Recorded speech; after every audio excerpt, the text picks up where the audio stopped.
സഹിക്കൂല. Dubai കണ്ടിട്ടുണ്ടോ? ഇല്ല. അപ്പൊ ദുബായ് ഇല്ലേ? ഇത്രയും നാൾ നീ എവിടെയായിരുന്നടാ? നിന്നെ വിളിക്കുമ്പോഴൊക്കെ നീ അവിടെയാണ് ഇവിടെയാണെന്നുള്ള ഉടായിപ്പ് മറുപടി. ഞാൻ അലമ്പനാണ്, പക്ഷെ ആരെയും പറഞ്ഞു പറ്റിക്കില്ല, ചതിക്കില്ല. ഇപ്പൊ വിശ്വാസമായല്ലോ? ദൈവമേ, ഈ കുരിശിൽ നിന്നിട്ട് പെൺകുട്ടി കെട്ടിയെടുക്കണം.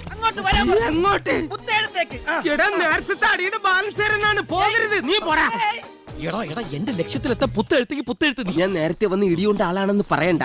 മുണ്ടില്ലാത്തതുകൊണ്ട് അവർക്ക് മനസ്സിലാവില്ല. അതിനിടയിൽ നമ്മൾ തമ്മിലൊരു കണക്ക് നീ പുറം ലോകം കാണില്ല. ഇപ്പൊ ഈ പ്രശ്നങ്ങളെല്ലാം തുടങ്ങി വെച്ചത് ആരാന്ന് ഇവിടെ എല്ലാവർക്കും അറിയാം. നീ ഇത് തുടരാനാണെങ്കിൽ മറുപടി ഇങ്ങനെ ആയിരിക്കില്ല. പേടിപ്പിക്കണ്ട, അത് തന്നെ അങ്ങോട്ടും പറയാനുള്ളൂ. നിങ്ങൾ കാണുന്നില്ലേ എന്റെ കണ്ണുകളിലെ പ്രണയം? എന്റെ സൈസ് ഒപ്പിച്ചൊന്ന് ഇറങ്ങിയിട്ടുണ്ടോ?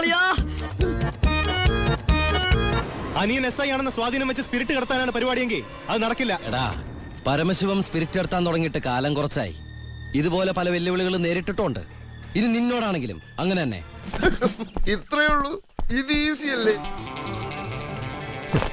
മൂത്ത കാന്താരിയെ എനിക്ക് വീഴ്ത്തണം. അതിനെന്താടാ ഒരു വഴി? നടക്കുമ്പോ ഇടങ്കാലിട്ട് വീഴ്ത്തിയാ മതി. എനിക്ക് എഞ്ചിനീയർ ആവണം. എന്തിന്?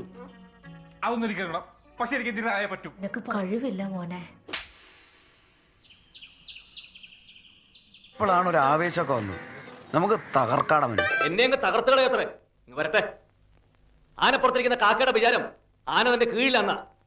ഗോവിന്ദന്റെ തനിനിറം അവള് കണ്ടിട്ടില്ല. കാട്ടിക്കൊടുക്കാൻ ഞാൻ വേറൊരു മാർഗവും കാണുന്നില്ലെങ്കിൽ എന്തിന് ഞാനും കൂടെ നിൽക്കും. എന്നെ ബന്ധിച്ച ഈ ചങ്ങല മാറ്റിയാൽ നിന്റെ മരണം എന്റെ കൈ കൊണ്ടായിരിക്കും. ഒന്നും നടക്കില്ല. തന്നെ ഞാൻ കാണിച്ചു തരാം.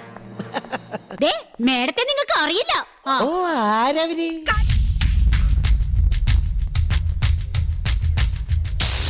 ശാന്തിയുടെയും സമാധാനത്തിന്റെയും വെള്ളരിപ്രാവുകൾ നീ കണ്ടോ? പോയിട്ട് വരാം.